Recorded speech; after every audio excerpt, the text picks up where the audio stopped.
just don't want the reins to feel sort of like they're flapping in the breeze. And I have a lot of difficulty. That's okay. But gently feel the corners of her mouth. It was a nice ride in, and she actually did use her back a little bit through there. You probably felt the difference between the first time and that time. Yes. I would just love for you to have a bit more confidence that you could hold the corners of her mouth and ride her a little bit over her back into that exercise rather than letting her extend in there. So keep your posting under control, and we're gently going to go straight and hold. Good, and gently hold. Super, great. And give her a pat. Nice square hold. Good. Good, that's a better shape. Yeah. That's a better shape. Oh, wow, nice. She drifted a tiny bit right through her shoulder as she jumped, but I liked the trotting up to it and that she made a nice little shape over it. Okay, bounces.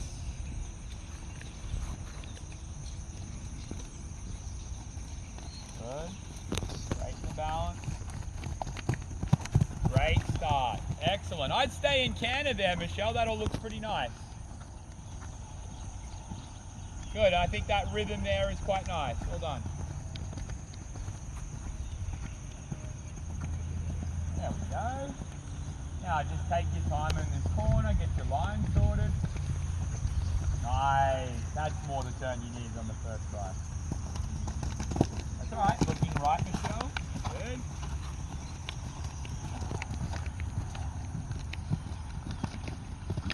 Look over your shoulder. There we go. Super job. Now just watch this little right drift that sometimes creeps in. And gently bring it back. Good. Nice. Lots to like about that. Lots to like. So that one likes to lean a little bit left and a little bit with the haunches. This one likes to lean right through the shoulder, a little bit that way. So that's a little bit what happened here. You took your time out on the turn, it was great. But as she went around the turn, she kind of kept on going. And when they do that, it's notorious for them to the stride to get real long. Okay. So basically they're turning this way, but they're falling out, and so the canter goes a bit big and a bit falling.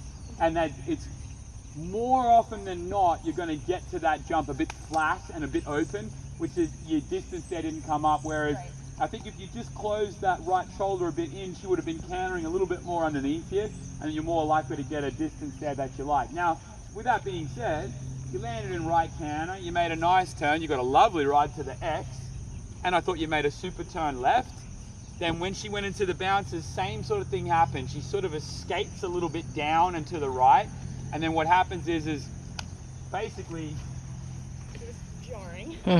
Yeah. And she kind of smacks in front and really leads heavy on the forehand. What's happening like this, Michelle, is if you imagine the horse's balance, if that's the horse's nose, and this is the horse's tail, right? Is when she falls right, the balance starts to go a bit that way, right? Yeah. And you already have her quite like a little bit soft, a bit open in the hand. But when she gets like that, the stride is going to be it's not going to be as nimble, okay? So if she gets to that jump and she's carrying a little bit of speed and she happens to get deep, it's going to feel like she's going to go boom, boom, and just try to get her legs out of the way, which is what you felt. Now, when the balance feels a little bit more like that, what you have is the horse is no longer on the forehand, literally, okay? It's more like that. Now when the horse gets deep, it actually can kind of squat, rock back, and actually make a gymnastic shape. So in your head, when you're going around, even when you're in your light seat, control your upper body, because we really want to keep that feeling more in the canter. If you get a bit forward, everything is encouraging to go a little bit downwards, okay? Does that make sense? Yes. Think about her being a little bit like a balance beam. And what that will do is, and you'll be able to detect it, you'll know when she's a little bit out there. And where sometimes people miss it is they're sort of on the edge, like the horse is a little maybe flat, but not necessarily on the forehand. And then in those final moments when they move up to the jump, that's when it really happens, especially if you're pushing them to the jump, because now they go whoosh, like a wheelbarrow. So just bear that in mind a little bit. What I try to think is if I'm like in this sort of light seat and I want to keep the balances, I can close my leg, I can cluck, but if I keep my body here, everything is still encouraging this shape a little bit. And you don't even have to be sitting down in the saddle, okay? You can after this, if you want to canter the rest of the course, you're welcome to. Nice, good man. Great. Think about the balance. So much better. Think about the balance. That's all right. Can you fix the canter in time? Or can you do a transition at least? Good. Look where you want to go next. Eyes on the bounce. Good. And make a left-hand turn. Now think about the balance beam staying a little bit up at the end. Good, super. Do me a favor, Michelle. I want you to just trot. I want you to do 1 20-meter circle. Now, a lot of what you did there I liked. Here, I felt like we just kind of landed, we turned, but we never really said, hey, just be a little patient there. So she jumped into here way too big.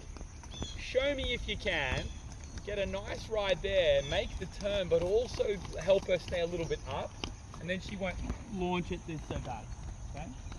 So with the jump or just on Yeah, let's do the vertical to the bounce.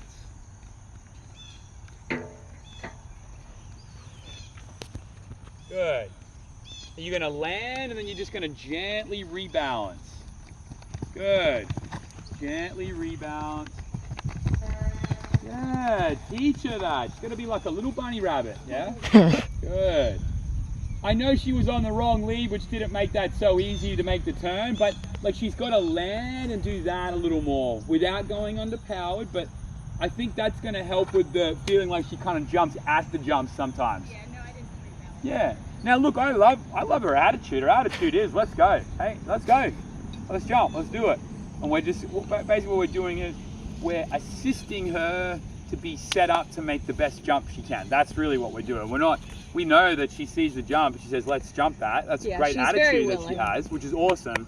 We're just saying, hey, I'm trying to put your body in a position that when you get there, you can make the jump the easiest way and most likely to leave it up too. And these turns, they're fairly basic, but they're not easy. You've got to watch their balance all the time. That's why we practice this stuff at this slightly smaller size, because it's the building blocks you're going to need, okay? Quite forgiving.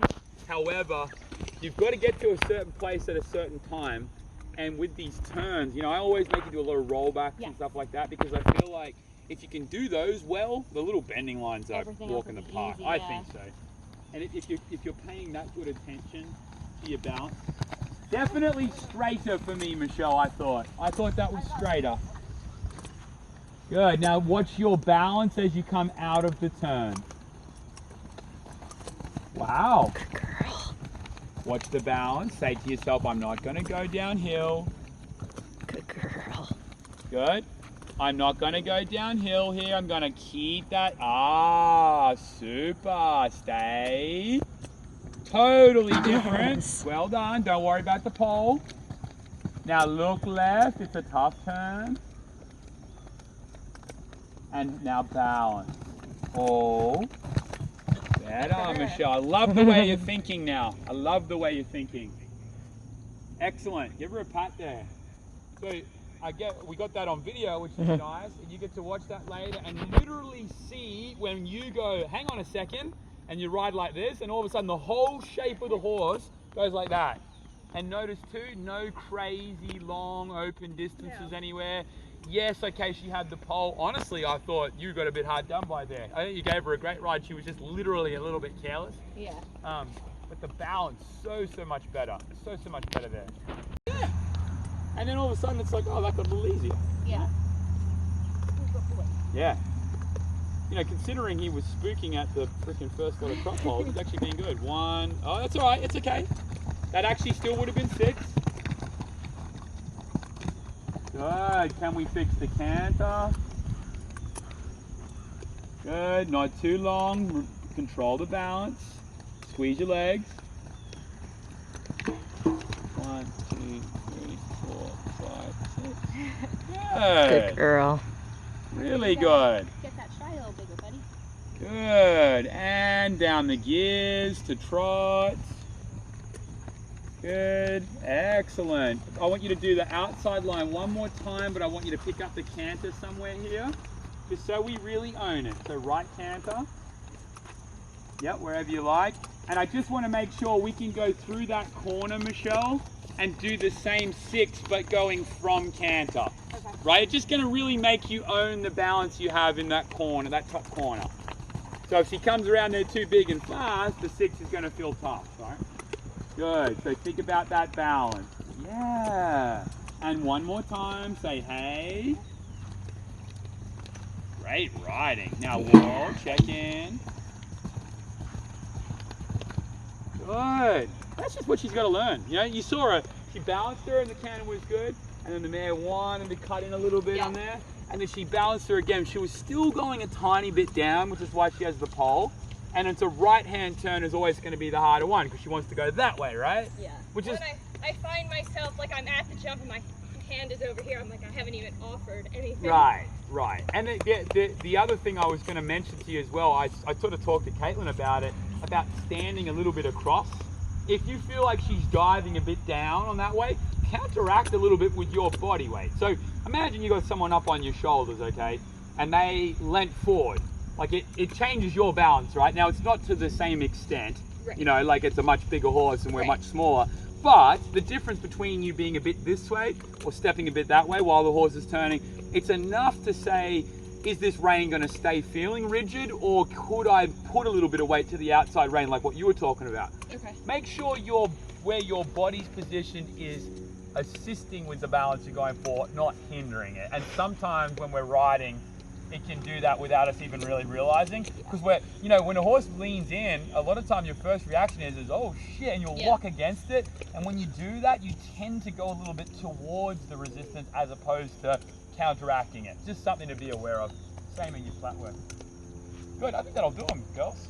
I think it's fair to say we could classify these guys as both as being green. Not like green, they don't know what the hell they're doing, but green like you're still producing them, you're still teaching them the job, you're teaching them how to use their body.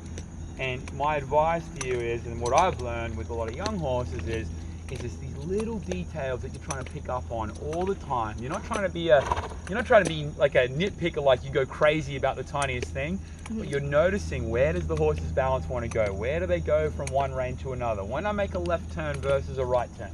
When I go over a jump, do they tend to drift this way or that way? Because my experience has been those things tend to manifest, and that's where the heavy rein or the bid or the run out or whatever, you know, the offshoots from that go further and further become a lot more noticeable.